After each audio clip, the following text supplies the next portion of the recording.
انسداد دہشت گردی عدالتوں کا فیصلہ بالکل شفاف ہے۔ ملزمان کو ان کے جرائم کی سزا ملی ہے جبکہ بے گناہوں کو بری کر دیا گیا ہے۔ ماہر قانون یحییٰ فرید خواجہ کی بول نیوز سے بات چیت کہا کہ جو لوگ ہمارے نظام پر تنقید کرتے تھے، آج کے فیصلے نے ان کے تمام شکوک کو ختم کر دیا۔ یہ نظام قانون کے مطابق چلتا ہے اور انصاف ہر حال میں ہوگا۔ اس کا فیصلہ یہ ثابت کر رہا ہے کہ ایک ٹرائل ہوا جس ٹرائل میں وٹنسز کی ٹیسٹیمنی لی گئی، 50 سے اوپر وٹنسز تھے، ان کے بیان لیے گئے، ایویڈنس اکٹھا کیا گیا، جو ملزم تھے ان کو سزا دی گئی اور جو بے قصور تھے جیسے شاہ محمود قریشی ان کو بری کیا گیا۔ تو یہ جو کرٹیسائز کرتے تھے ہمارے سسٹم کو کہ یہ ایک پولیٹیکل ہے یا یہ صرف جو ہے یہ اٹیک کیا جا رہا ہے کچھ لوگوں کے خلاف، تو آج کے فیصلے نے یہ ثابت کر دیا کہ یہ سب جھوٹ ہے اور جو نظام ہے وہ نظام آئین کے اور قانون کے مطابق چل کر سزائیں دے گا۔ اب 9 مئی کے واقعے میں جو لوگ شامل تھے ان کے ساتھ دیکھیں انصاف ہونا تھا۔ انصاف کا مطلب یہ نہیں ہے کہ صرف آپ نے وکٹمز کو پروٹیکٹ کرنا ہے، انصاف کا مطلب یہ بھی ہے کہ جن کے خلاف یہ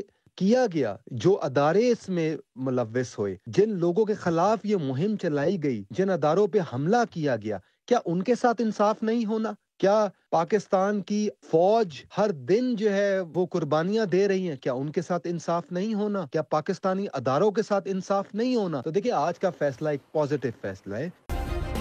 سبسکرائب کریں اور بیل دبائیں تاکہ کوئی خبر رہ نہ جائے۔